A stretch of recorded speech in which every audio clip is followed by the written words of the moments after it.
Oyez, oyez, oyez. The Honorable First Judicial District Court in and for the state of Louisiana, Parish of Caddo, is now open pursuant to adjournment. God save the state and this honorable court. Order and silence are commanded on penalty of the law. Please be seated.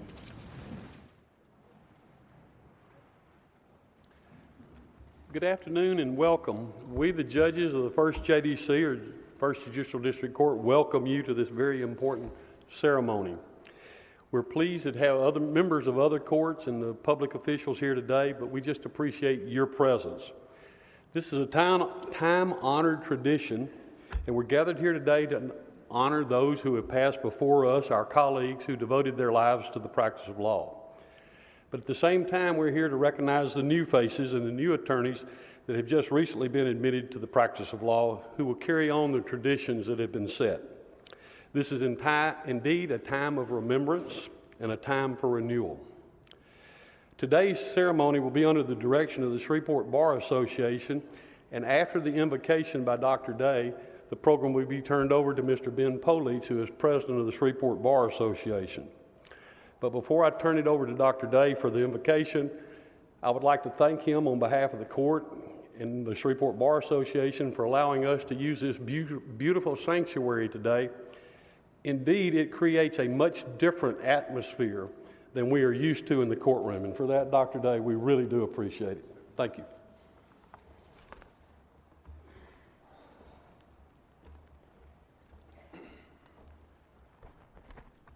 Let us pray. Our most gracious Heavenly Father, we've gathered here today with mixed emotions. We've gathered here to remember and to celebrate and to give you thanks for the lives of those who have gone home in the past year to be with you, those who have served faithfully in the legal profession, those who have set high standards of integrity and honesty and equity as they have administered and practiced the law. Father, we ask you to be with their families today. This past year has been an extremely difficult year for each one of them that knew and loved the names that will be called in just a few minutes.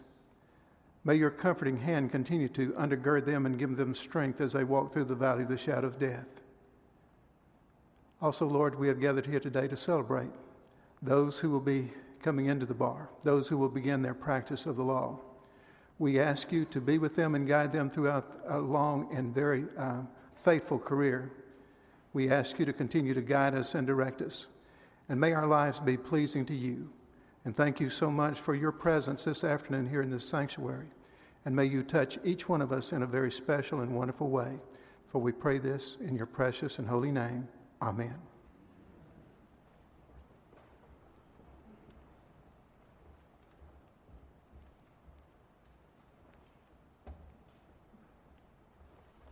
On behalf of the Shreveport Bar Association, we want to welcome you to this memorial and recognition ceremony.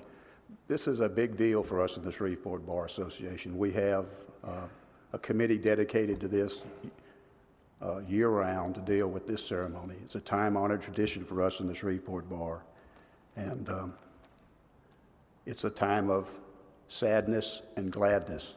Sad because we have to memorialize those colleagues we've lost in the last year, and glad because we get to recognize the new lawyers who've come to practice before the bar. John Camback is the chairman of the committee that put on the program, and I turn the program over to him.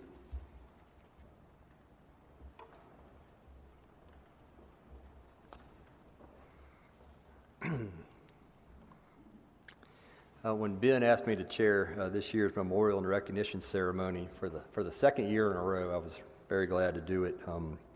As lawyers, we talk a lot about professionalism, and professionalism is one of those concepts which, paradoxically, on the one hand is hard to define, but on the other is easy to recognize.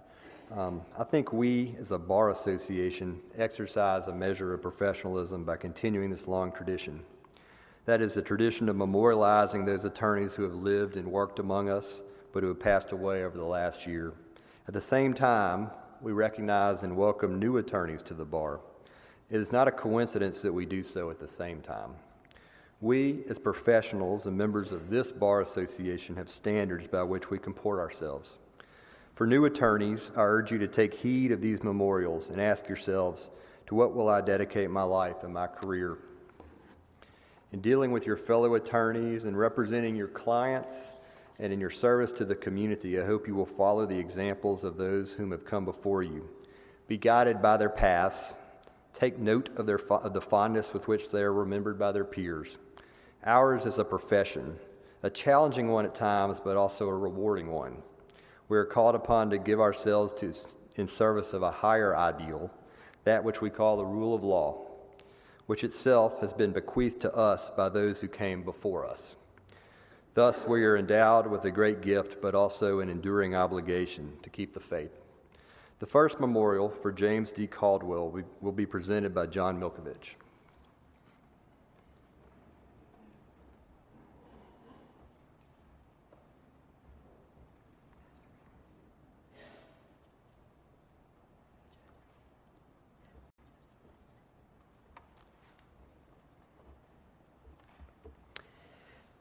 When I consider thy heavens, the work of thy fingers, the moon and the stars which thou hast ordained, what is man that thou art mindful of him, and the Son of Man that thou visitest him? For thou hast made him a little lower than the angels, and hast crowned him with glory and honor. Thou madest him to have dominion over the works of thy hands. Thou hast put all things under his feet. Psalms chapter 8, verses 3 through 6.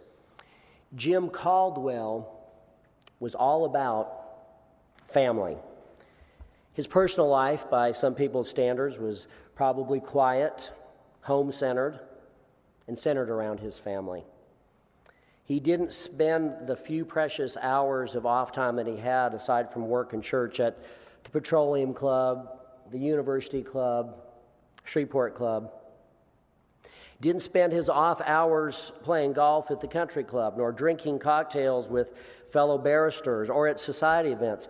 No, for Jim, his precious few off hours where he wasn't at work or church were spent with his beloved son, Jonathan, his beautiful daughter, Christy, son-in-law, Jonathan, his precious granddaughter, Caroline Wilson, and his dedicated wife, Debbie.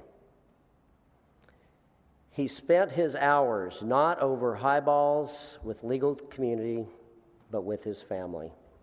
He spent his time sharing the life philosophy that he learned through walking through over 6 decades of this journey we call life. He spent his time with his family discussing the issues of the day at the breakfast table, the dinner table. He spent his time sharing his state of our law practice address with his wife, Debbie, with whom he shared everything, not on an annual basis, but he gave her his state of our law practice address on just about a daily basis. Jim's definition of over-the-top recreation was putting in new tiles in the family living room. There's Jim at home, laying the tiles himself, not a contractor, meticulously, one tile at a time, each tile perfectly and precisely set in proper position, angle, location.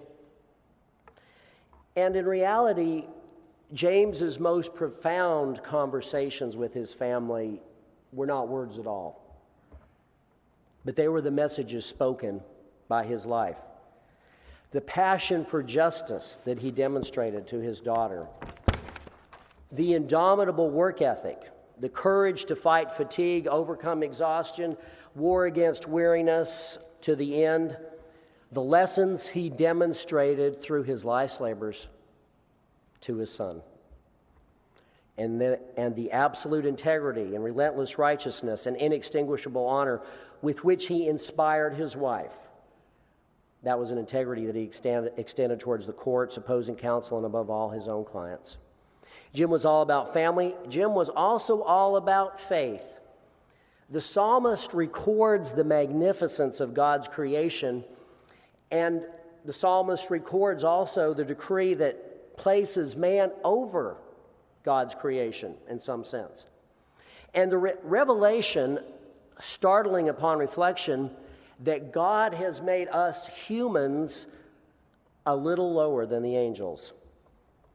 In fact, this reality that God has made a beautiful world and put us in charge of it in many respects, caused the psalmist to observe with exhilaration the prominent and undeserved place God has given man in this creative masterpiece we call the world. What is man that you are mindful of him? For some, this prominent place that God gives us in his creation can be a little bit dizzying, maybe fill us with a sense of self-importance, maybe give rise to pride and honesty. Maybe we can recognize that this tendency towards pride can sometimes be particularly pronounced in professionals, successful lawyers. After all, who else other than legal professionals can make a 6 or 7 figure income or more, drive expensive foreign-made sports cars, win summary judgments against unrepresented pro se litigants? In fact, ultimately, perhaps all of us in some way are at risk of this prideful predisposition. Because of success, position, education, we become a little bit too smart, too sophisticated, too self-satisfied for religion, maybe just a little bit too educated or intelligent to honor the simple, homespun Christian faith that sustained America when 90% of the population made its living off the land, on farms, ranches, hunting, fishing, gathering, carrying firewood, making quilts to last the winter. But for Jim, at least the last 4 years of his life, Jim was not too successful or sophisticated or self-satisfied for that homespun faith, his Christian creed. He faithfully attended Noel Methodist in Highland, sitting in the same pew, in the same section of the church, in the same service every Sunday, congratulating the preacher on the merits of his remarks after every sermon, singing loudly from the hymnal for every hymn, welcoming every new visitor, embracing every member. As his wife Debbie puts it, Jim was saved about 4 years ago. She further says that God, through his Holy Ghost, came into his life and gave him so much wisdom and knowledge in such a short amount of time. She said that God used his Holy Spirit in an amazing way to show him so many things so quickly, that God gave him a servant's heart to serve his family, to serve his clients, to serve justice. As Jim's wife summarized, Jim loved God. Jim was all about family. Jim was all about faith. And Jim Caldwell was all about the fight. You see, he spent the best part of his career representing victims of medical negligence. This is a very expensive way to practice law. It's not only expensive, it's very laborious, it's very exacting, it's very demanding. And Debbie said that Jim typed most of his own pleadings because if he signed his name to a pleading, he wanted it to be right. Dotted every I, crossed every T, did his own research, often worked into the night, night after night after night, not loud, demonstrative, attracting attention to himself, but Jim Caldwell was quiet, conscientious, diligent, persevering, patient as he fought the good fight, because he fought this fight for decades and not simply worked, he fought. Because in this area of practice that he decided to spend the best part of his career, the playing field, the battlefield, the battleground is heavily tilted. There is always, in medical malpractice, a disparity of resources, an imbalance of power, almost always an uneven distribution of pain. There is always the fight as you take on the lawyers and the odds and sometimes indifference of the courts. There's always the fight against the agony of exhaustion with which the enemy sometimes threatens to make cowards of us all. In one corner, multi-billion-dollar liability insurers, large medical corporations, aggressive lawyers, expensive experts, the latest computerized medical research. In the other corner, a broken family for a client, one secretary, sparsely furnished office, a couple of word processors, a copy machine, a fraying medical dictionary, and Jim. A judge once referred to an aggressive, often ruthless civil defense lawyer as a, quote, gladiator, unquote, because of the dispatch with which he took care of working families and their hopes for justice. But if Jim were here today, I believe he would say that the gladiator is not the one armed in a coat of armor with a metal headpiece, mounted on an armored horse, that swings an iron ball on a chain and does damage to families. If Jim was here, he would say this: the real gladiator is he that sees the enemy, armed in a coat of armor, with a metal headpiece, mounted on an armored horse, swinging an iron ball on a chain, and stands between the enemy and the broken family that he has taken the field to defend. With the sword of the Spirit and the shield of faith. Jim is one that stood on the battlefield over and over and over to catch and take and absorb the brunt of the assault and to fight the falsehood that people are entitled to the justice that they can afford. He was against that. The notion that the more power one has, the more entitled they are to justice. His life spoke against that. The thought that the more connections one has, the more they deserve justice. His whole life shows that that's an untruth. Some might say this is political, but this principle is not really the poor peroration of the instant speaker. This principle is not mere words. This principle is not really adequately communicated by an eulogist's comments. This principle was expressed by this man's life, this simple man's life, who loved his family, true to his faith. And ultimately, this principle is not about politics. This principle is about justice. And this principle is spoken by the legal career of James Caldwell. Debbie often commented to Jim that representing claimants in malpractice cases, this is a difficult way to make a living, she asked. Why did you choose this area of the law? Jim's response: someone has to represent the little guy. Someone has to represent these broken families. Jim was a gladiator, but a real gladiator. But to his children, to his wife, to the families he represented, he was more than a gladiator. He was a dragon slayer, a courageous warrior, a heroic knight. So he was a heroic knight.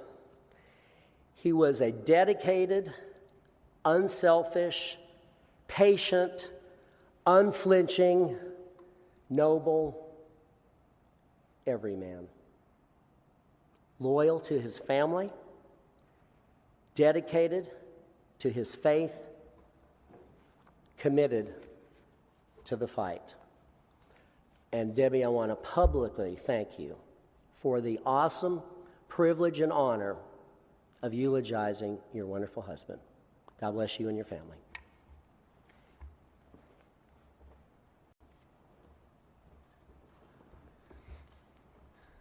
The memorial for James B. Gardner Sr. will be presented by Ron Rainey.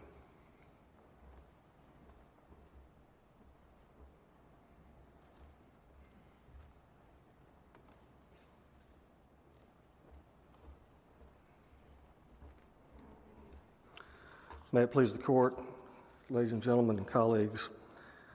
James B. Gardner Sr. was born on Friday, March 17, 1994 at Shepherd Hospital here in Shreveport, and he passed away on Sunday, August 30, 2015 while visiting family in Baton Rouge. He graduated from C.E. Byrd High School in 1962 and then went on to Tulane University for his bachelor's degree and then his Tulane Law School degree in 1969. While in New Orleans, Jim met Sally, and they married in 1969, the same year, returning to Shreveport, where Jim was a law clerk for the Second Circuit Court of Appeal. After that, Jim began a long career of 45 years at what was then known as the law firm of Lund, Arian, Switzer, Johnson, and Sally, and which now includes his name as Lund, Arian, Sally, Carlisle, and Gardner. Along the way, Jim and Sally were blessed with 2 beautiful children, a daughter, Kelly, and a son, James Jr., known as Jay.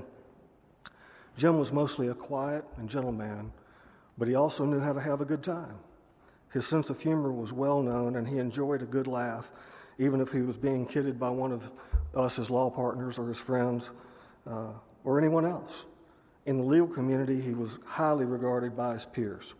Upon news of his passing, our firm immediately began to get telephone calls from many of his clients and his colleagues, including a lot of lawyers who had often been his adversaries, and the descriptions were without exception apt. Some of them were a gentleman's gentleman, a real mentor to me as a young lawyer, a worthy opponent, honest and hardworking, real integrity, and a lot of others that are too numerous to itemize here, but you get the gist. Simply stated, Jim Gardner was a very good man and a very good lawyer. He knew how to express complicated things simply, yet keep them powerful, and that is truly an art. In his cases, he was thoroughly prepared, and he would take no prisoners in the courtroom, yet he treated everyone with respect. And he was respected in return by everyone else, judges, lawyers, jurors, clients, and business associates. Truly, and I can't say this about many people, but I cannot recall ever hearing a bad word about Jim, whether as a lawyer or just as a person.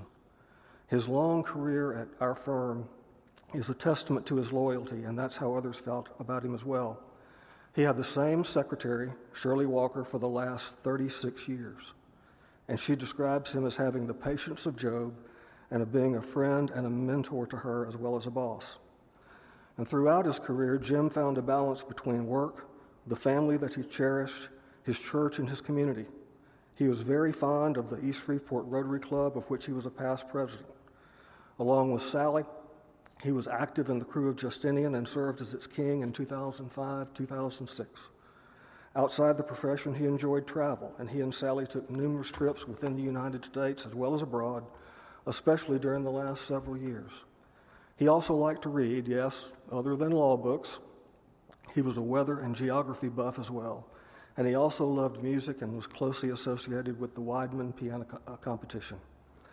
Perhaps the most interesting and notable of Jim's contributions was to society as a whole. In 1973, his daughter Kelly was born with significant disabilities, and this led Jim down a road of over 40 years of service to the ARC organization, both on a local and a national basis. To say that his service was tireless would be an understatement, but also, in a way, inaccurate, because to Jim, it was a labor of love, not a chore. In addition to serving on the board of directors and as president of the local ARC chapter, Jim was president of the National ARC Association from 1990 to 1992. He also chaired the Legal Advocacy Committee of the National ARC in 1995 and served on that committee until his passing. In recognition of his service, the Louisiana State Bar Association honored Jim with the Crystal Gavel Award in 2003. According to the official description of this award, it's given to lawyers who have been, and I think this is so apt, unsung heroes in their communities. Because the ARC was such an important part of Jim's life, I want to share with you what happened at this year's National ARC Convention. There is a lengthy passage in this written tribute that was written by the president of the association that time constraints prevent me from sharing with you in full, but there are glowing remarks about Jim here that were made at the opening plenary conference of that meeting, and I'm told that at the end there were 700 people in the audience, and they gave him a standing ovation. What an appropriate tribute. There were also similar comments from Ms. Janet Parker, who is executive director of the ARC of Caddo Bossier, that's located here in Shreveport. Nothing but glowing comments about Jim on that, and so well deserved. It's good to know that his contributions were so well regarded by those that he served for so long and in such a selfless capacity. I worked with Jim at Lund Arian for 34 years, having begun my career there in 1981. He was a mentor and a friend, intelligent and capable, but just as importantly, if not more so, always available, except for times when some case or life situation made his schedule simply unchangeable. I never remember a time when he didn't agree to help me with covering a deposition, taking over or assisting with a project or maybe even an entire case, or just sitting down to offer good counsel. And you know, when I started practicing law back in 1981, there was no formal mentor program like there's about to be in Louisiana, but Jim was a mentor in every sense of the word. He was just a solid and reliable guy. He had one wife of 46 years, and they had one home, and his whole career of 45 years was spent with one law firm. You just can't get any more solid and reliable than that. And to add one last thing as a personal note, it's funny how sometimes things come full circle. Jim was one of the lawyers who interviewed me during my senior year at the LSU Law Center. Now, some years later, it was Jim who came to my office and shook my hand and presented me with my first paycheck as a partner in the firm. I'll never forget that. And then fast forwarding to August 28, 2015, just 2 days before he passed away, Jim popped into my office just out of the blue for no real reason. He had a cup of coffee in his hand, and he just wanted to chat. He felt great. We sat down and just shot the breeze and laughed and joked for probably 15 or 20 minutes. I have a mental image of him heading out my door, lighthearted and happy about heading to Baton Rouge with Sally to visit Jay's family. Not quite 48 hours later, I received the call letting me know that he had died. I mention that story to you as a reminder that none of us is promised even one more day here on planet Earth. For those of us who are lawyers, especially those of us who are involved in litigation, we are by definition constantly involved in an adversarial atmosphere that, if we allow it, can spill over into other aspects of our lives so that we become constantly stressed out and generally unhappy. Well, Jim was one of those who didn't allow such a thing to happen. And he did it by balancing his work with his love of others, his family, his friends, those with whom he worked, and others that he served so selflessly. That should be an example to all of us. So I'm honored to offer this memorial in memory of Jim, and I move that it be filed and made a part of the permanent record of the First Judicial District Court, and that copies be presented to Jim's family and forwarded to the Louisiana Supreme Court for further recordation as appropriate. Thank you.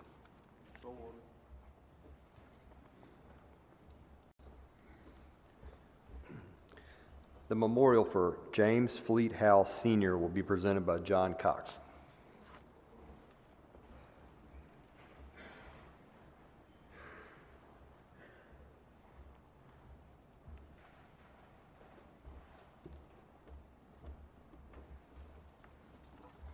May it please the court.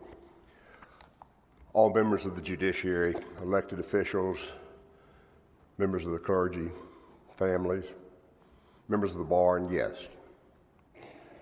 There was a man who was large of heart, talented, devoted to family, fiercely loyal to friends, an accomplished attorney, successful in the oil and gas business, an avid fan and loyal supporter of LSU football and baseball, yet who always left at the middle of the fourth quarter to avoid traffic.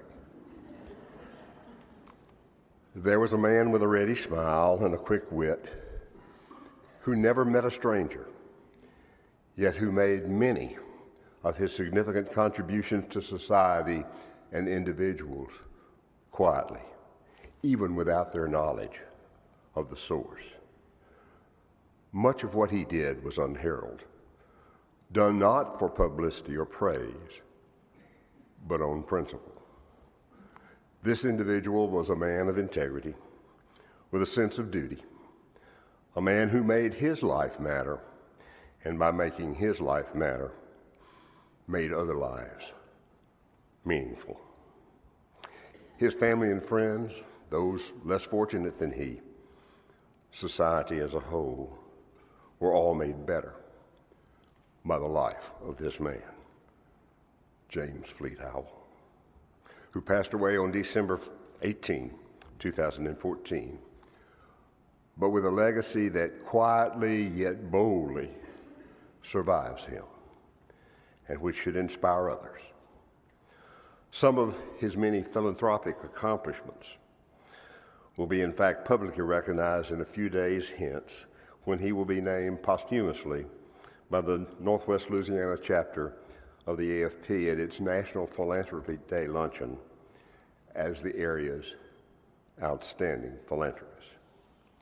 Fleet was born in Oak Grove, Louisiana on February 14th, 1944, to Ernest and Evelyn Howell. His father was serving his country in Germany during World War II at the time of Fleet's birth and was killed in combat 5 months later as he flew his 50th and last bombing mission over Germany before returning home. Hence, father and son never saw each other.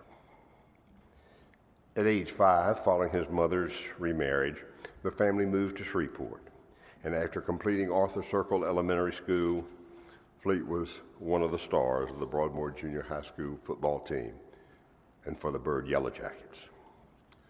The ensuing years of his life were marked by contributions and filled with accomplishments. Fleet attended Louisiana State University for 3 years under a program that allowed one to save all their elective courses in undergraduate school until their 4th year and then transfer into law school and have all your first-year law courses count as those electives. He received his bachelor's degree then at the end of the first year of law school, completed his law curriculum, and obtained his Juris Doctorate degree from the LSU School of Law in 1968. Fleet was a member of the Louisiana Law Review and of the Order of the Coif. Fleet returned to Shreveport to practice after law school, where he remained the entirety of his career. His career was marked by the fact that every client was important. No case was so insignificant that it did not generate his best efforts. Fleet was unyielding in asserting his client's cause. Some would say tenacious, but all knew he would not be outworked, for there was no quit in this individual. He continued his support of both LSU and the Law Center for the rest of his life. He endowed a scholarship at the Law Center and served on the board of the Tiger Athletic Foundation. A man of devout and unabashed faith, Fleet was a member of Broadmoor Baptist Church, where he taught Sunday school for many years. Fleet openly professed his faith and believed that any good that came his way and all his accomplishments in life were related to that faith. Fleet was preceded in death by his father, his mother, his stepfather, and his younger brother. He is survived by his wife, Della Rudd Howell, his daughter, Lauren Howell Eglin, and husband, Connor, of Baton Rouge, son, James Fleet Howell Jr., Bo as we know him, of Atlanta, Georgia, son, David M. Oliver Jr., and wife, Jamie, of Houston, Texas, daughter, Rachel Morgan, and husband, David, of Shreveport, along with 7 grandchildren, Hudson, Howell, and Davis Eglin, Ava and Isabella Oliver, and Rudd and Cooper Morgan. Attorney, family man, philanthropist, successful businessman, man of conviction and faith, Fleet Howell's life is one that should offer inspiration to those new attorneys being recognized here today, and confirmation of all that those of us more steeped in the bar hold proud. Yes, there was a man whom I have described for you, who with a true sense of dedication genuinely cared about assisting others. There was a man of integrity with a sense of duty, a man who made his life matter, a life that could perhaps be summed up in a phrase that he often used: do good. In honor of that man, James Fleet Howell, and on behalf of the Shreveport Bar Association, I submit this memorial to his lasting memory and respectfully move that it be inscribed in the permanent records of the First Judicial District Court, Caddo Parish, Louisiana, and that appropriate records be presented to his family and forwarded to the Supreme Court of Louisiana.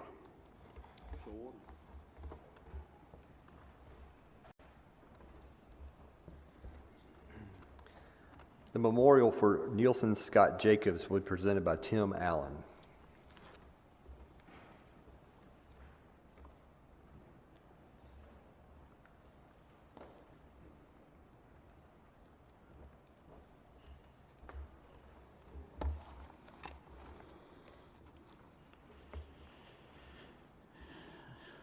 Your Honors, distinguished guests, and Dr. Day, may it please the Court. Nielsen Scott Jacobs was born May 14, 1930. He passed away peacefully at his home on August 28th of this year. Nielsen is survived by his devoted and loving wife, Ann Gerald Jacobs, who he often called his greatest love, and by his 6 cherished children: Tonette Wilkinson, Scott Jacobs, Eloise Gamble, Frances Smith, Emmy Cook, and Mary Jacobs. Nielsen was preceded in death by his son, Walter Bryan Jacobs II, his sister, Mary Jacobs Smith, his brother, Walter Jacobs Jr., and his mother, Mary Nielsen Jacobs, and Walter B. Jacobs. Those who knew Nielsen best would know that he wouldn't have wanted to be memorialized at all. Nielsen was a very private person.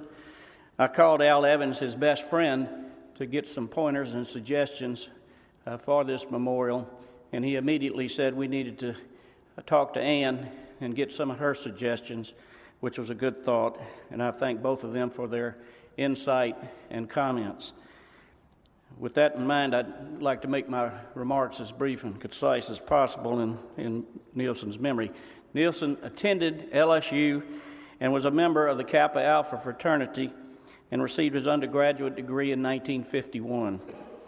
He then received his law degree in 1955 from LSU and continued his law studies at SMU Law School. He was a member of Phi Delta Phi legal fraternity, and he was active in the Law Review and in moot court. Although he was born into one of Shreveport's premier banking families, Nielsen chose to practice law. In 1956, he joined the firm of Blanchard, Walker, O'Quinn, and Roberts and practiced his entire legal career with that firm.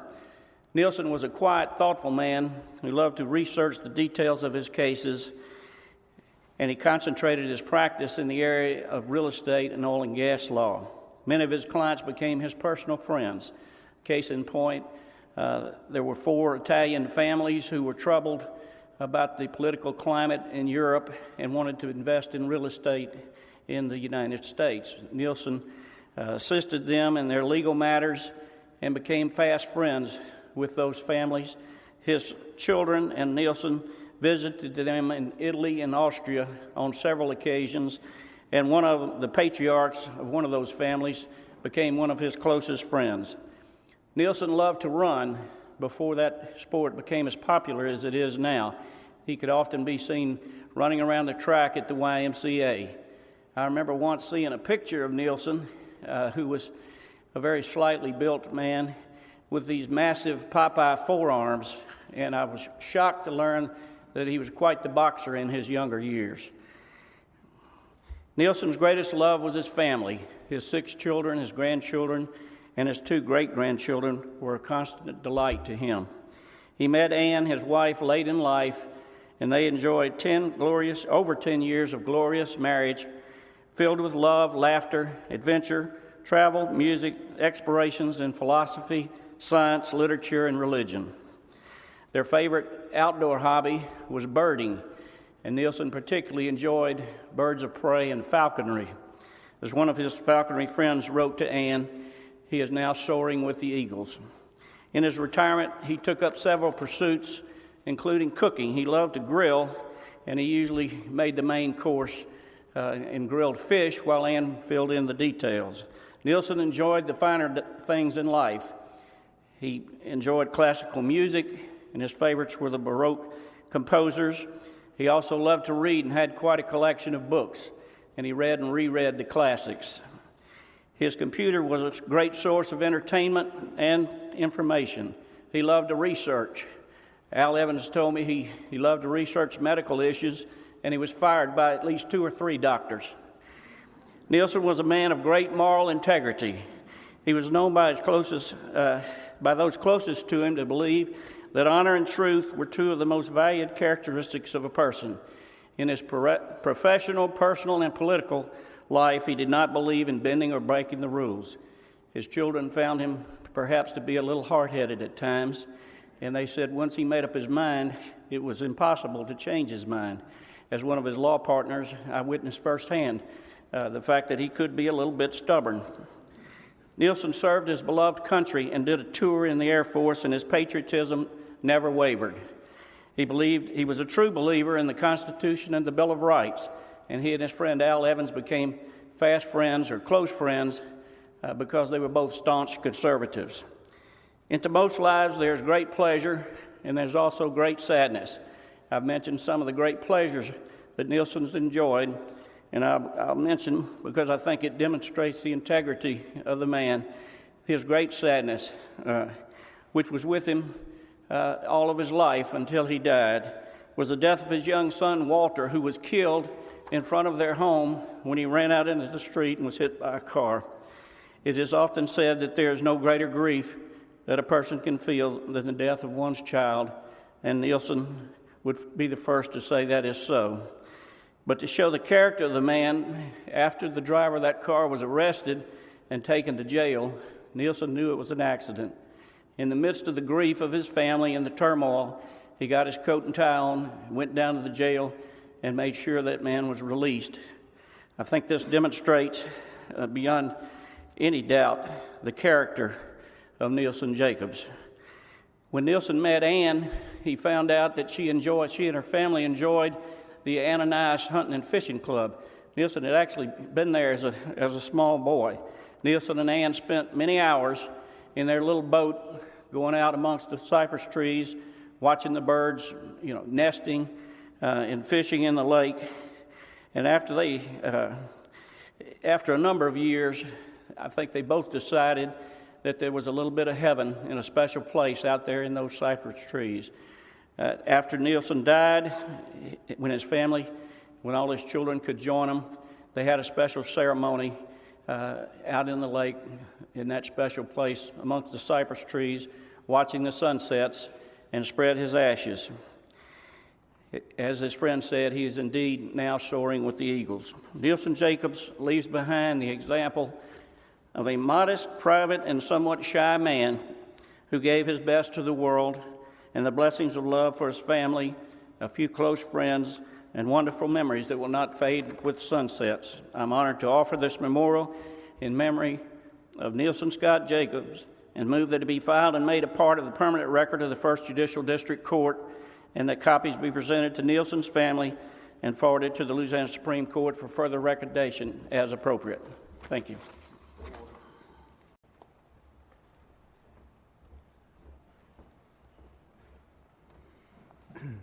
The memorial for William Bill Nader will be presented by Joe Cordell.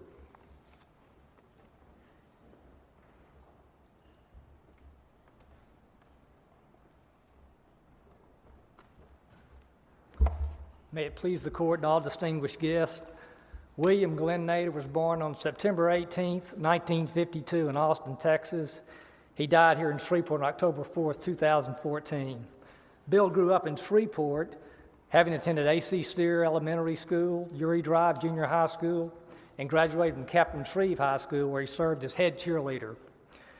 He attended LSU, where he received numerous honors, including Who's Who among students at American universities, President of the SAE fraternity, induction to the Omicron Delta Kappa Hall of Fame, and he was the head LSU cheerleader. He also worked as a page in the Louisiana State Senate office of Don Williamson.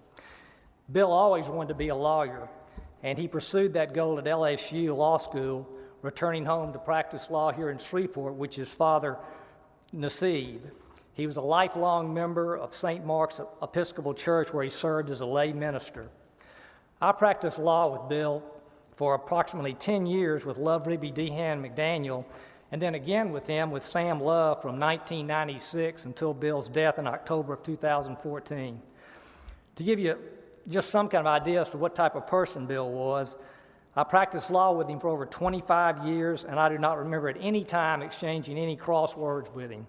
I'm sure there are a lot of people here today who have practiced law in even small law firms who can't make that statement about any of their partners. Without lapsing in any further cliches about giving the shirt off his back, there was no question about Bill's generous spirit and the devotion he had to his daughters Ashley and Mary Caroline, his son Matthew, as well as Ashley and Matthew's children, and therefore Bill's grandchildren. He could not have been prouder of his children and grandchildren, and I would often hear Bill on the phone with conversations with them at the office, followed by a status report he would give me concerning their prosperity. Similarly, Bill had a very close relationship with his brother Mike and his sisters Linda and Renee. It should come as no surprise to any of you that knew Bill that his undergraduate career was studied with his experiences as a cheerleader. I can't think of anyone I've ever known who was more appropriately characterized as a cheerleader for life. Even before his last illness, Bill had some serious medical hits and problems. And for someone like me, who wants to summon Dr. Kevorkian's spirit if he can't run on one day, this was something about Bill that really amazed me. Along with the sun rising in the east, an almost sure thing was seeing Bill with a smile on his face first thing in the morning.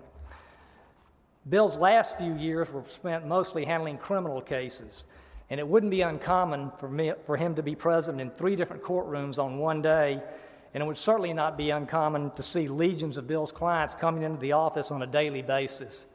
Granted, these clients weren't Bill Gates or Warren Buffett or from Apple headquarters, but he treated them with respect, even if they were somewhat thin on financial resources at times. Observing Bill's daily schedule was not unlike watching the guy who spun the plates on the Ed Sullivan Show. With very, very few exceptions, he was able to maintain cordial relationship with almost every attorney he dealt with. I doubt there's anyone in this building who had any problems working with Bill.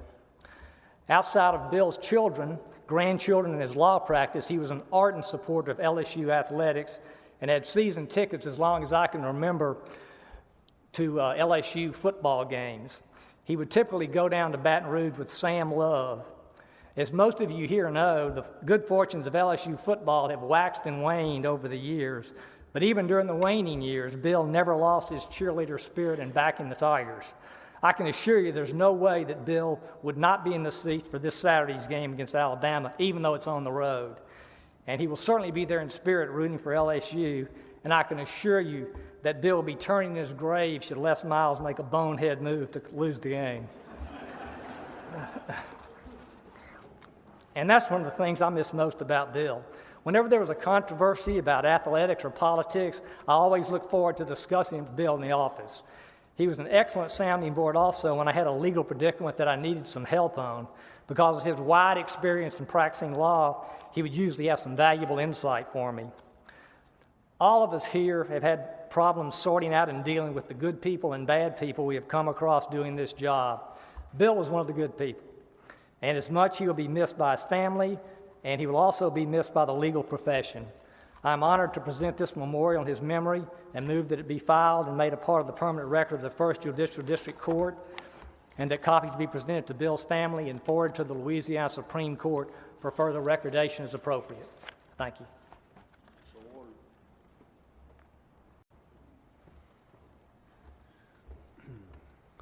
The memorial for the Honorable Charles B. Petrus will be presented by John Frazier.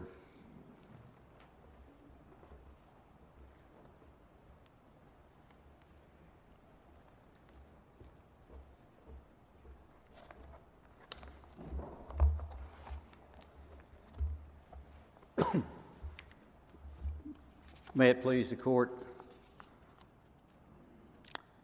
It's my privilege to deliver these brief remarks about our beloved colleague, Charles Brinkman Petrus.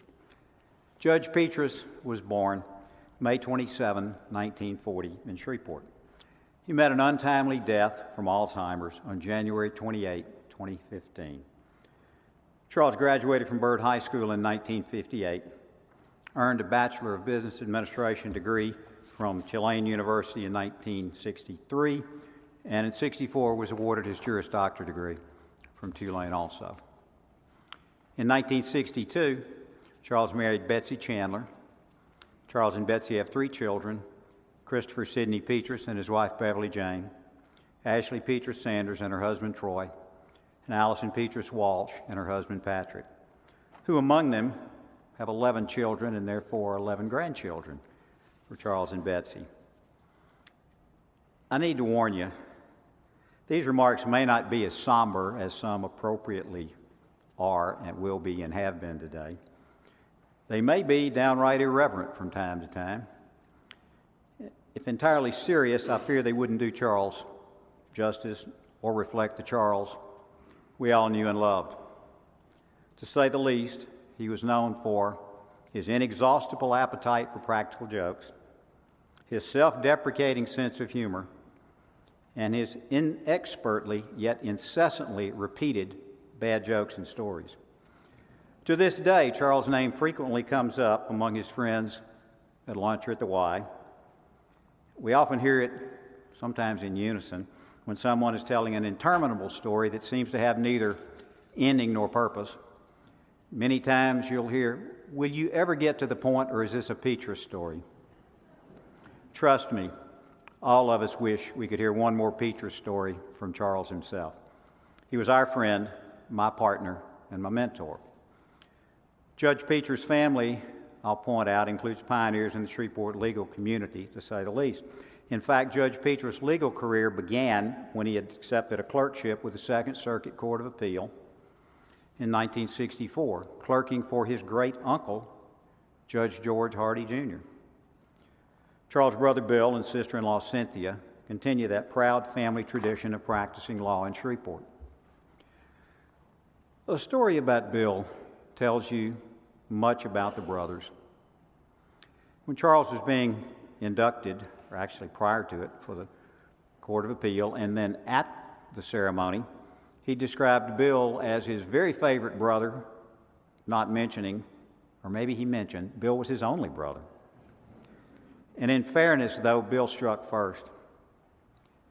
Judge Petrus, as I suspect you know, was, for lack of a better phrase, waistline challenged. And the next remarks have no reference to anyone who ever is or has been a judge. But knowing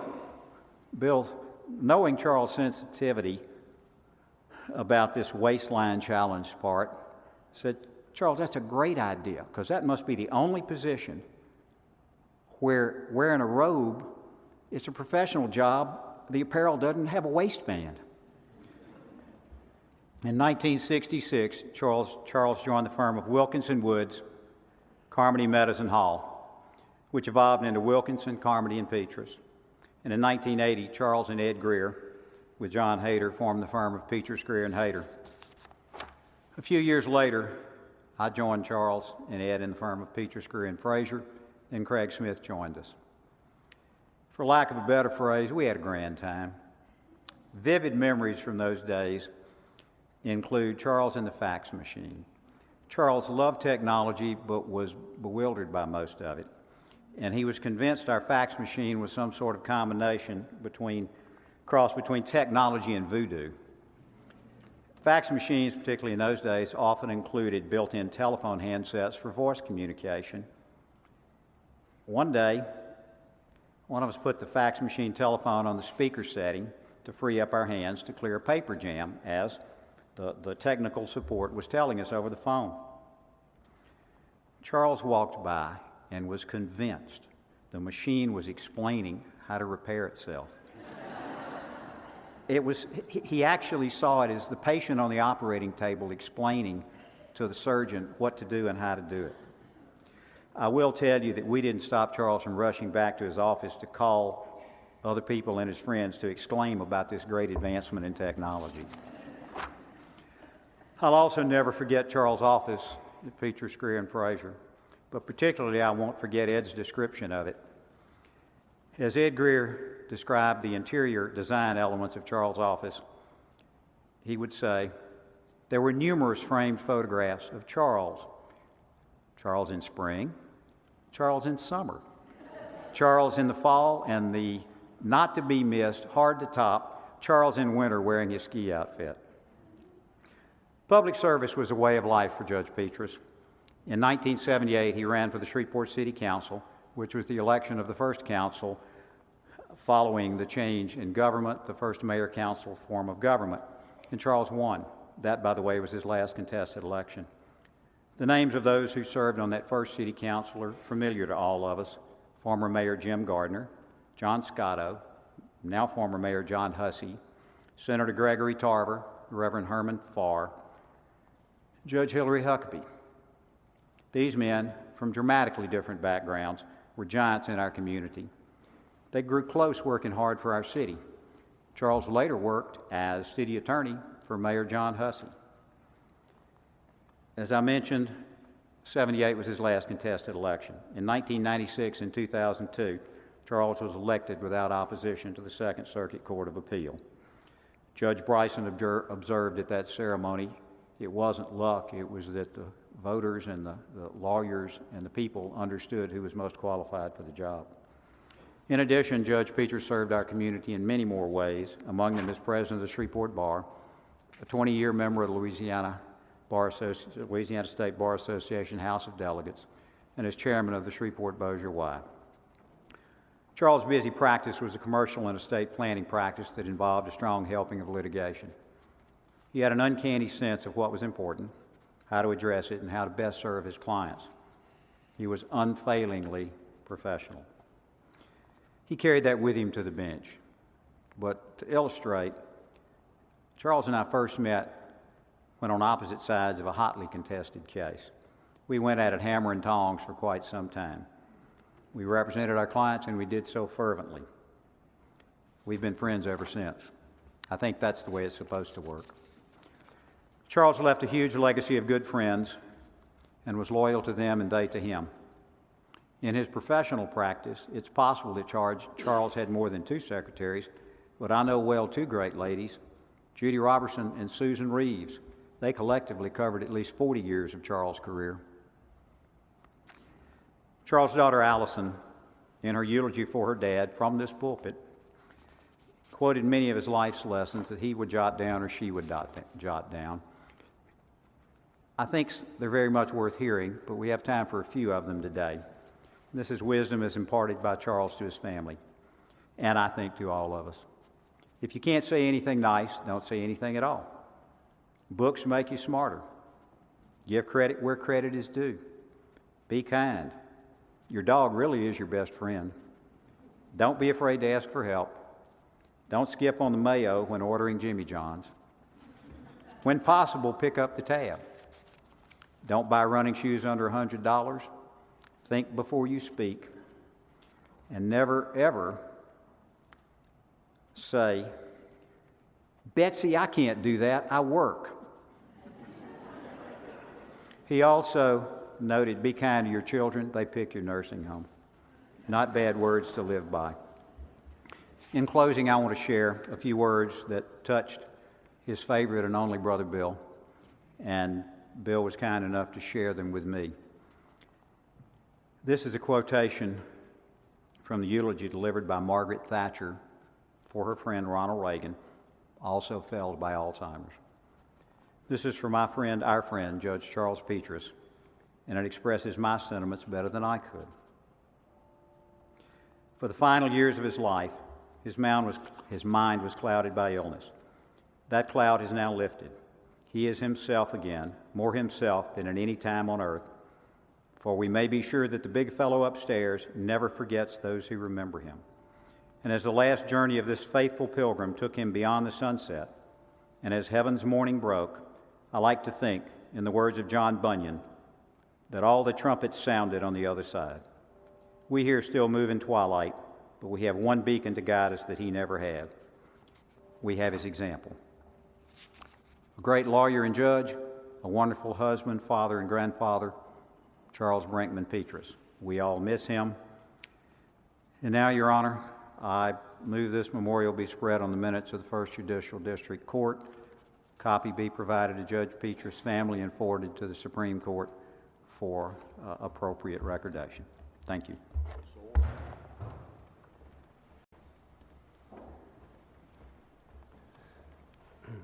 The memorial for the Honorable Charles Rex Scott II will be presented by Ben Police.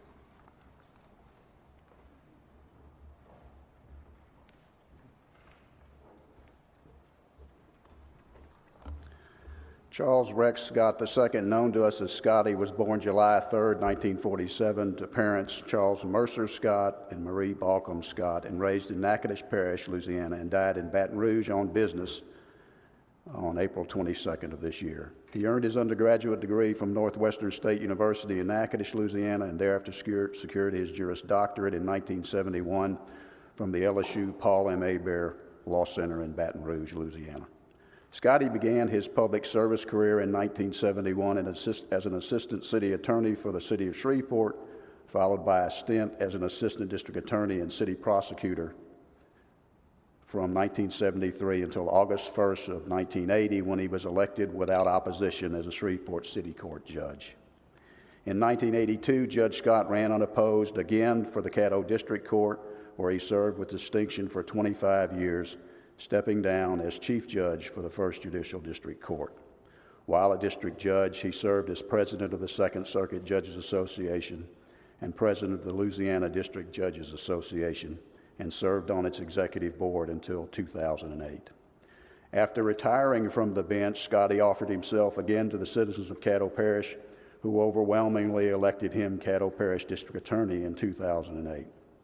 In his first term of office, he was elected president of the Louisiana District Attorneys Association. He was elected president of the Louisiana District Judges Association and elected president of the Louisiana District Attorneys Association. I know of no other that is with that distinction. As chairman of the North Louisiana Crime Lab, his tireless efforts will soon be seen with the completion of the new crime lab facility in Shreveport, Louisiana, serving not less than 29 Louisiana parishes. As a judge and prosecutor, Scotty served on countless committees, boards, and task force promoting the betterment of the criminal justice system in Louisiana. He was active in the local American Inn of Court chapter, and as its president, sought to strengthen professionalism and ethics in the legal profession. In recognition of Judge Scott's unflinching commitment to the justice system, he was inducted posthumously into the Louisiana Justice Hall of Fame in August of 2015. It was written that if the measure of a man is the depth of feeling for him as a result of his passing, then Charles Rex Scott was indeed a great man. Charles Rex Scott was in essence a gifted Christian, which made him a gifted man, a gifted leader, a gifted politician, a gifted lawyer, a gifted judge, a gifted prosecutor, a gifted husband, a gifted father, a gifted grandfather. Most of all, he was a friend to many assembled here. Friendship with Scotty was special indeed. He is survived by his wife Alexis, his son Charles Rex Scott III, and his wife Meredith, his daughter Kelly Scott Paget, and husband Robert, and 7 grandsons. He cherished all of them. On behalf of the Shreveport Bar Association, we will submit this memorial outlining the remarkable life of public service of Charles Rex Scott II, and formally move that it be inscribed in the official records of the First Judicial District Court, Caddo Parish, Louisiana, and certified copies thereof presented to the family. Respectfully submitted this 5th day of November 2015, Benedetto Police, Francis M. Gowan Jr., Michael W. Powell.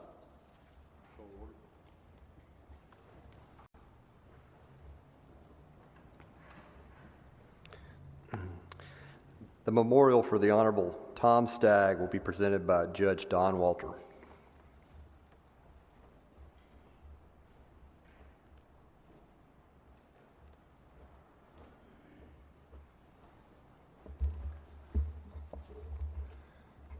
May it please the court. Mickey, Julie, Margaret. The prophet Micah asked, "What does the Lord require of thee but to do justice, to love kindness, and to walk humbly with your God. Well done, Tom. Superbly done, my friend. What a man, what a giant, what a representative of the greatest generation. It's beyond my limited ability and time to encompass here his life, his talents, his deeds, the deeds of this always intellectually curious man. To our last conversation, he still craved knowledge of subjects yet unexplored. World War II veteran, 2 Purple Hearts, Bronze Star with Oak Leaf Cluster. He returned from war, married the love of his life, Mickey O'Brien, went to law school in Baton Rouge on the GI Bill, where they lived in married students' apartments, also known as Quonset huts. He came home to Shreveport to have a family, Margaret and Julie, to practice law, to develop shopping centers, to invest in local businesses, to build buildings, including our courthouse, to photograph flowers wherever found, to play badminton most Monday nights, weather permitting, and sometimes not permitting, to serve as needed, wherever and whenever. He sat in just about every district court in the Fifth Circuit, often on the Texas border. He sat on the 5th, 6th, 9th, 10th, and 11th Circuit Courts. In his spare time, he managed to be a mentor, to advise, to donate time and money to worthy causes, to be. It's almost too much, even for 92 years. Present almost at the creation of the Republican Party of Louisiana, delegate to 5 national conventions, chairman of the Rules Committee, candidate for the Senate and Louisiana Attorney General, delegate to the Louisiana Constitutional Convention, lawyer, businessman, community leader, and finally, and certainly not least, for 41 years, 7 of which he served as chief judge, a United States District Judge for the Western District of Louisiana. It was a position that he considered the finest devised by the mind of man. He always wanted to be where the action is. He once turned down a seat on the Fifth Circuit, but he stayed where the action was, and where he always obeyed Socrates' admonition: to hear courteously, to answer wisely, to consider soberly, and to decide impartially. He always said his commission was for life and that he intended to fill out his term. He did. He signed his last order the day before he died, and it was filed the day after. Tom Stagg, husband, father, grandfather, great-grandfather, friend, citizen. Now he's left us, like the full-grown leaf of the sweet gum tree, which has done its part in giving strength to the trunk and to the limbs. Having given its all, its energy sapped, its color faded, the wind receives it and gently lays it to the earth. Life and death are God's greatest mysteries, but we know they are part of his plan. We know that Tom has gone ahead, but as long as we remain on this earth, he'll always be with us. His friendship, love, and humor will always be on call to warm the cold, to light the dark, to give comfort for the moment. Memorials are not made solely from marble or stone. They can be as ephemeral as a passing thought that enriches the moment, bringing a smile to our lips and joy to our souls. John Donne wrote, "Any man's death diminishes me because I'm involved in mankind. Sin not to ask for whom the bell tolls, it tolls for thee.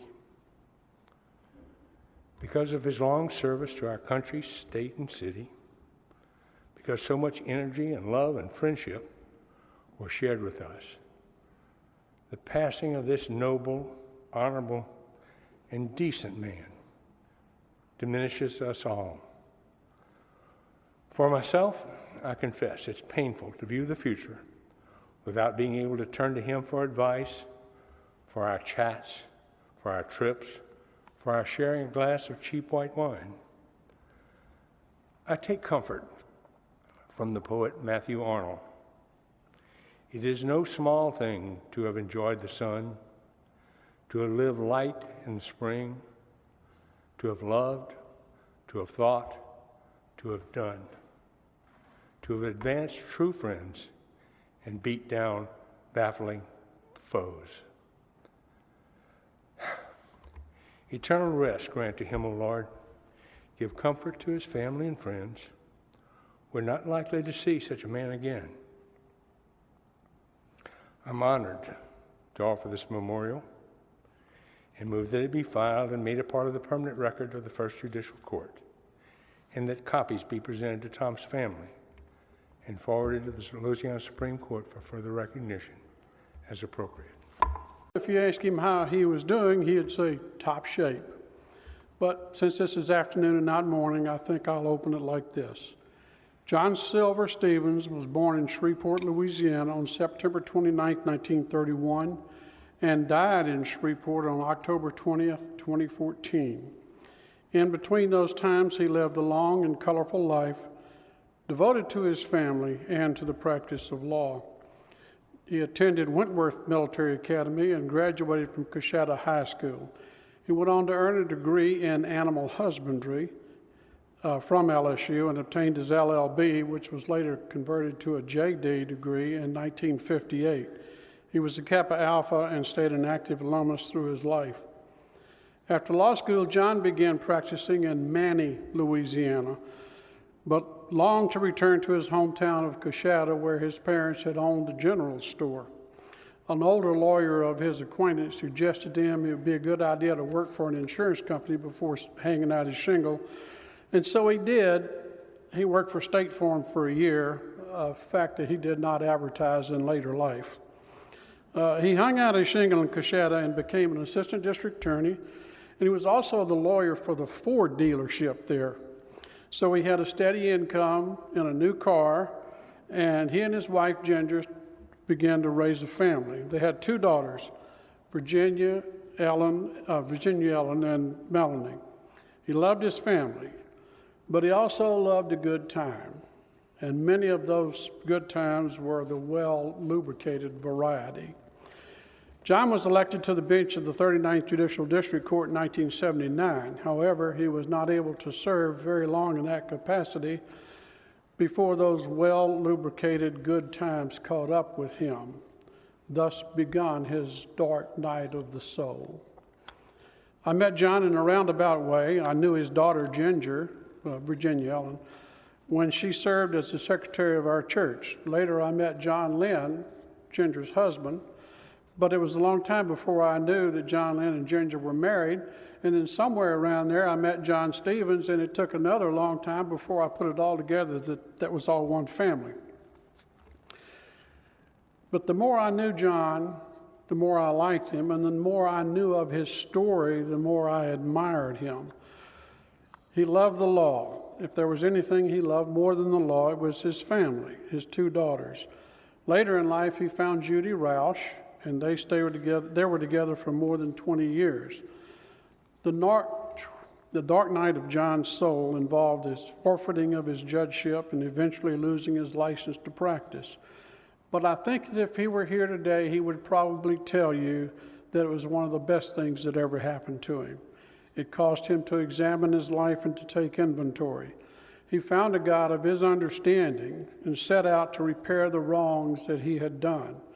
And I guess it was partly that experience that was the cause of John's great love of the practice of law. He considered the law to be a noble profession and that it was a lawyer's duty to help those who were less fortunate.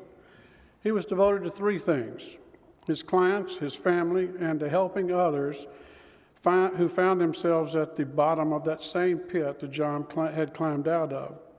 He regained his license to practice, and he began here in Shreveport. John and Judy joined my church, the St. Luke's United Methodist, where he was a faithful member for the rest of his life and a long-time teacher of the Fellowship Sunday School. He used to say about his practice in Coshado that the Bethards got all the paying clients and he got all the rest.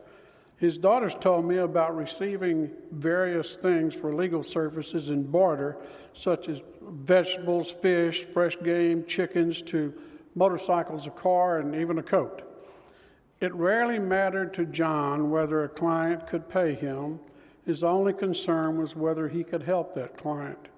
Now, Ginger worked for him for several years here in Shreveport, and she'll tell you that the only time she ever got really mad at him was because he kept taking so many non-paying clients. He used to joke that he was that famous Italian lawyer, pro bono. He enjoyed an interesting case and would take it regardless of the possibilities of payment of a fee. John and I had similar practices, and we often consulted each other about handling different aspects of our cases, but he took cases that I would never take. And I would ask him, why are you taking this case? And he said, because he needs my help. That was the only thing he required. A couple of other things that many people probably don't know about John was he was a great dancer until he broke his hip. And he loved the opera. He and Judy loved to take weekend trips to catch an opera performer, try to go dancing to Memphis, New Orleans, Houston, Dallas, and sometimes much farther. He was one of the last of a dying breed, the true country lawyer. He believed in his clients and would stick with them through thick and thin. One story that needs to be told is of a client that John represented for years. This client had substance abuse problems and the legal problems usually associated with those. John tried to help him with both of those problems, his legal problems and his drug problems, including criminal prosecution. But despite all of John's efforts, the client eventually went to prison. During this time, my office was near John's, and we used to visit often. He told me one day that he was going to see a client in prison. I was curious, I said, "What, are you handling an appeal?" And he said, "No." And he didn't offer anything more, so I kept asking him. And finally, he told me that he was just going to visit this client of his because he had been abandoned by his family and he had no other visitors. John visited him at least once a month for as long as he was in prison. But the story doesn't end there. One day, John got a call from the West Coast. This former client had gotten out of prison and inherited a lot of money. And he decided to move out to the West Coast where laws were a little bit more tolerant of his habits. He told John that he had an airplane ticket for him and he wanted John to fly out to the West Coast because he had something for him. So John goes out to the West Coast and he's presented with a Maserati sports car. And this fella says to John, "Look, I want you to have a good time with it. Promise me that you won't sell it for at least a year." So John did just that. I can imagine a lot of people were really surprised if they pull up to that sleek Maserati at a red light and look over and see that shock of white hair sitting in the driver's seat. John's office was probably his favorite place. He was never too tired or too sick to go to work.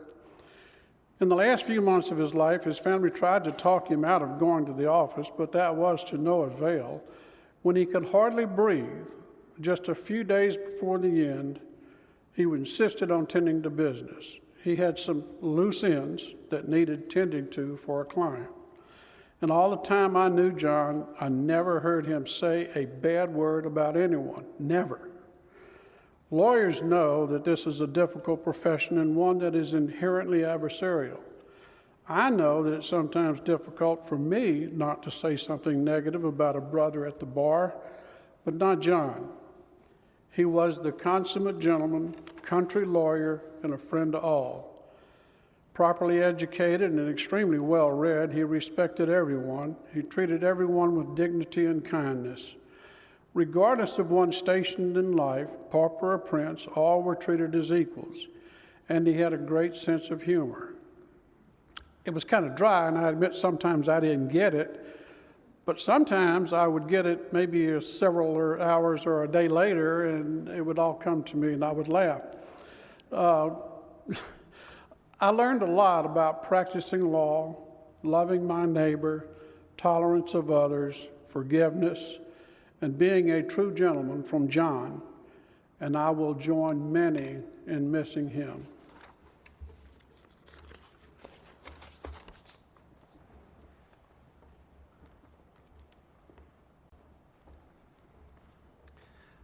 The memorial for George Warren Thornell will be presented by Tom Arsenault.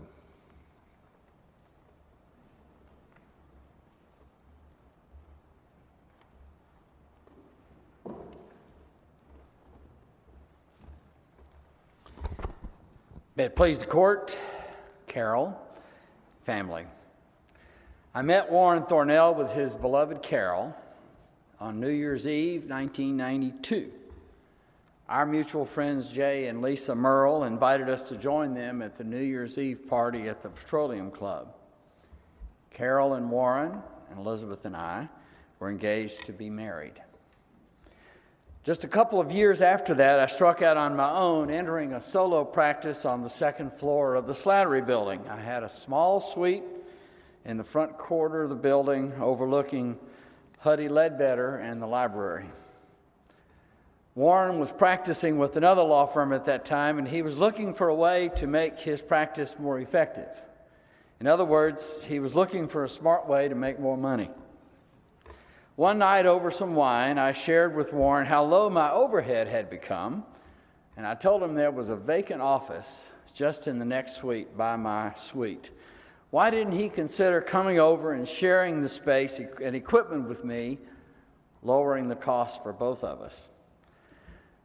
Warren thought about it a bit, and we ran some numbers. Actually, I probably ran the numbers. In any event, we decided to make a go of it. It was a fun, simple time. As we built our practice, we deepened our friendship. We had a simple one-page outline of our deal, but we never needed to look at it. Warren's easygoing nature made decision-making simple. We just talked it through and made decisions about the things that needed input from both of us. It worked. I watched Warren build his practice. He had some good friends and oil and gas clients, but those were not the boom years. Warren decided to retool himself. He took on some litigation and volunteered to do criminal work for defendants who could not afford a lawyer. I'm not sure the criminal work came easy for Warren, but he learned to do it well. His criminal clients were fortunate to have him represent them. After a few years, Warren outgrew our small space, and he took on some more space, but it wasn't adjacent to his office, so he ultimately left for the Lane Building. That was prescient because very shortly thereafter, the Slattery Building closed on very short notice. When you work beside someone every day for a number of years, you learn what kind of person he is. I learned that Warren was a soft-spoken gentleman in the truest sense of that concept. He treated his staff, his clients, regardless of their background or status, and his opponents with respect and dignity. He was diligent and meticulous in his preparation. He dressed just as meticulously, but I think Carol had a lot to do with that. Warren had a dry sense of humor and a bit of an impish smile that curled up slightly to one side. I can't imitate it. I missed seeing that smile every day after Warren moved from the Slattery Building, but we still saw each other most Tuesdays at the Rotary Club of Shreveport, and we saw Warren and Carol frequently throughout the years. Warren loved his family, his beloved Carol, his cherished daughters, Kelly, Ellen, Maureen, and Kathleen, his son by marriage, Jeff Dodson, and his 10 grandchildren. They all were his reason to get up every morning to fight whatever battles lay before him. Sometimes life knocks us down. We can choose to stay down, to have a pity party and wallow in our disappointments, or we can choose to pick ourselves up one step at a time and move forward. Warren was one who picked himself up and took the next step. Tuesday, April 14th, 2015, Warren took a step into eternity, where there is no more pain and there are no more tears.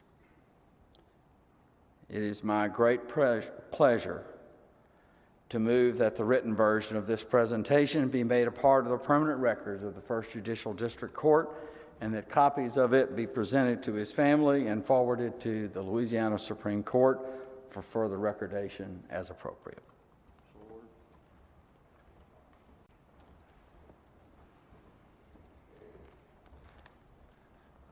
The memorial for Frank Vincent Zakaria Jr. will be presented by Michael Burgess.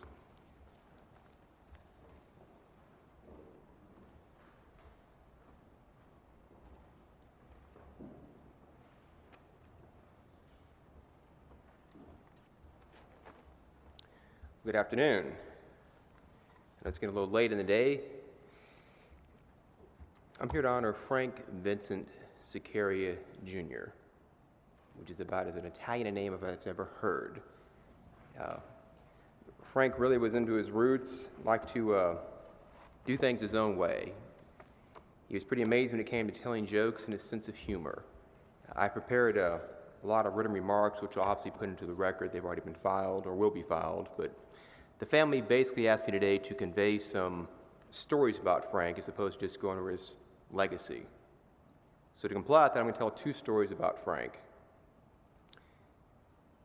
The first one with Frank, we used to routinely go to lunch. Practically every restaurant in town we'd head off to, we'd enjoy ourselves and have fun. But Frank, who was always managing to tell a joke one way or the other, even if he didn't realize it, had fun with a lot of different people. And it was very common for Frank, we'd go to Nicky's or Trejo's, and I'd be trying to decide between the fajitas and the tacos. And while I'm doing this, the waitress would ask Frank what he wanted for lunch. And Frank, with a straight face, would look at her and order the spaghetti and meatballs. And you laugh now, but at the time, the waitress would look at me as though I'm with a crazy man. And I'm trying to explain to the waitress he's kidding because Frank would stay in character the whole time and keep expecting her to write it down. Second story. Frank got sick about a year ago. He fought hard through this. He didn't enjoy it. Frank is someone who likes to move around a lot. He doesn't like to be confined to bed. And one day when Frank was up in Wilson-Iden, laying in bed, wearing his hospital gown, Frank decides he wants to get up and go out and get something. So Frank, wearing this gown, gets out of bed. He's got an IV in his arm. He's connected to the contraption that you carry around with you. And Frank decides to go down, all the way down the hallway, to the elevator. He's on the 4th floor, mind you. Get in the elevator, dressed in his, his little hospital gown and his contraption, go down to the 1st floor on the elevator. Now, the funny part is that nobody stops Frank from doing this. It doesn't occur to anybody to actually stop the man. He then decides to exit the hospital dressed this way with the contraption, go across 4 lanes of traffic, and walk 2 blocks down to a 7-Eleven. I guess it's a Circle K, down to a Circle K, in order to decide he wanted to get a newspaper and an icy and a candy bar. Now, what made it more humorous, not only when he's trying to cross the street, a security guard actually assists him in crossing the street to leave the hospital. What made it more interesting was when Frank actually gets there to get his icy and his candy bar and his newspaper, the person behind the counter turned out to be a client of Frank's, who then assisted Frank in getting this done. That was Frank. Then Frank managed to make it back to the hospital. And of course, the funnier part was when his nurse walked in to see how he was doing, she noted, "Where did you get all that stuff? We don't sell that in the hospital." So that was Frank. He always had a smile on his face, he was a good friend, he was a mentor, he helped me out a great deal, he was an amazing attorney. And I want everybody to remember Frank as he was as you saw him around the courthouse. He knew everybody's name, he was constantly friendly, he would help anyone with almost anything. I'm going to miss Frank.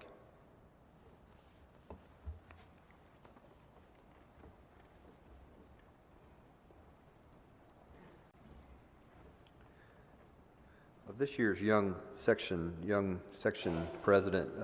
section president, Ryan Goodwin, are going to introduce the new members to the bar. While he's coming up, would y'all please stand for just a moment? I think you'll enjoy it. But more importantly, I would like to remember our deceased colleagues in a moment of silence or prayer or your own thoughts and prayers for a second.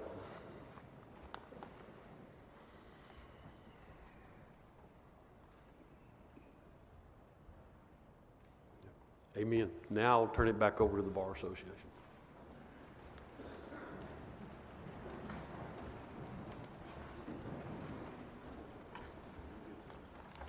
May it please the court.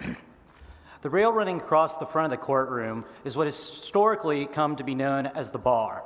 It is found in most courtrooms. It separates the general public from the space occupied by the judges, the attorneys, and the other participants in the legal process, the jury, the witnesses, etc. The tradition is that non-attorneys may not pass through the bar unless they are participating in a proceeding. However, attorneys may freely enter through the bar.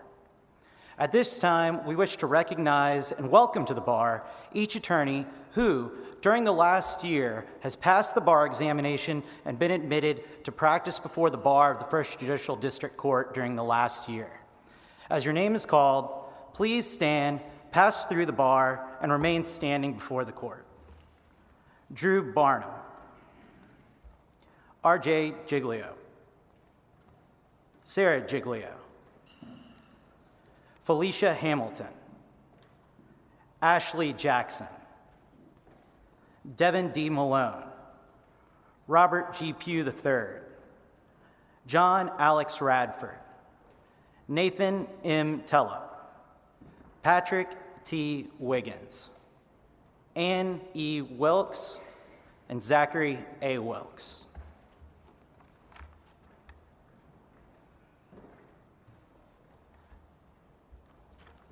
Congratulations.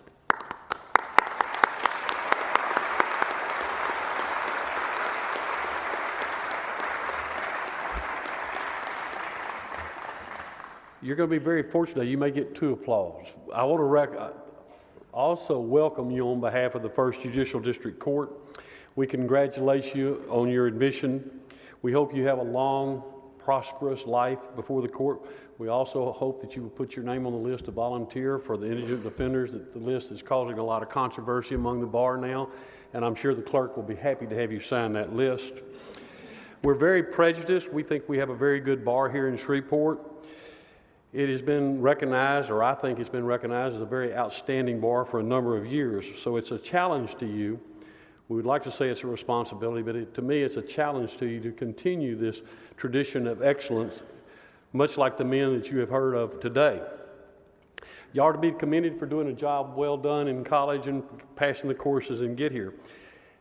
As you embark on this new career, though, I'd like to give you a little bit of advice. It's very practical. Don't get caught up in winning. Don't get caught up in just trying to win. Don't lose your professionalism. I know we've been here a long time, so the bottom line, what I am trying to say, you can be an advocate, you can represent your people, be prepared. That's what your job is, that's what you're being paid to do. But don't try to be guided by the rules of ethics or the conduct ethics. You have to have honesty, integrity, and fair play with your fellow attorneys. If you can do this, you can earn their respect. You can be a legal scholar, but you can also be the friend and have somebody say about you someday what you have heard here today. The men we have memorialized today, I knew most of them, and they did have integrity.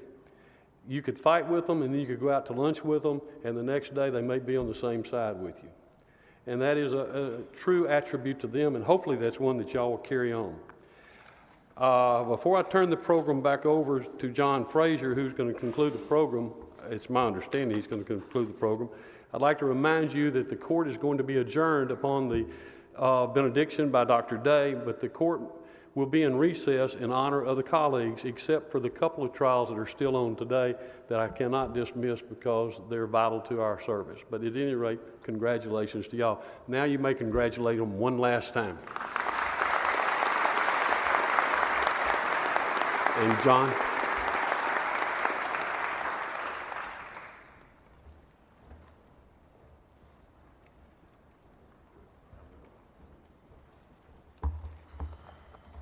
I will not long delay your hearing from Dr. Day. It's my privilege, again, to be here. I'm a stand-in for Mark Cunningham, President of the Louisiana State Bar Association, and Shreveport's own Larry Shea, the immediate past president of the Louisiana State Bar Association. Both asked me to convey their regrets at not being here. They had meetings in Baton Rouge. And I sincerely welcome the new lawyers, and I will point out that there are over 22,000 lawyers in the LSBA. Of those, 67% live and work either Baton Rouge, New Orleans, Covington, or the I-10 corridor between Baton Rouge and New Orleans, and I suppose the North Shore for Covington. Think about that. That leaves about 7,000 of us spread throughout the rest of the state. We're a pretty close-knit group here, as you've heard today. This memorial ceremony and the tributes to the outstanding lawyers and judges eulogized brings home to all of us that we don't celebrate how much money a lawyer makes, how many cases he handled, who his clients are in most cases, how many cases a judge decides. Rather, it's the professionalism and character of those judges and those lawyers that we celebrate.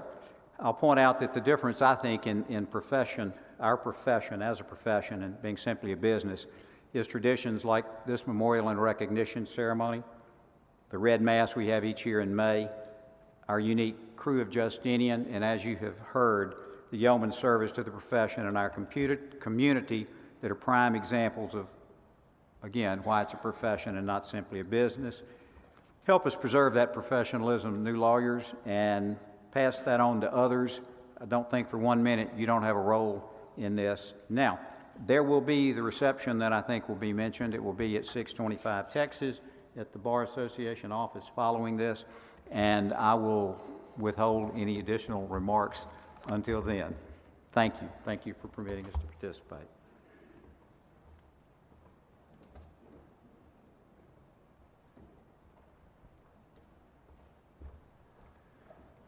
When a judge tells you short, you keep it short. Let us pray. Our most gracious Heavenly Father, how we have been touched this afternoon, how we have been inspired and deeply moved by the lives of these great men who have gone home to be with you. It also raises a question in our minds: how will I be remembered when my time comes? What will my legacy be to my family, to my friends, to those that I work with, my colleagues, my clients, those that I touch every day? How will my life have made a difference in someone's life? Who will I have helped? Who have I encouraged and inspired to be just a little bit better than they were before they met me? Father, thank you for this memorial service today, and thank you for these young men and women who are beginning their new career. Go before them and open doors and guide them and keep their mind upon doing what is right and what is just. And Father, thank you so much for this time in which we have paused to remember and give thanks for those that have been remembered today. Go with us now, Lord, for we pray this in your precious and holy name. Amen.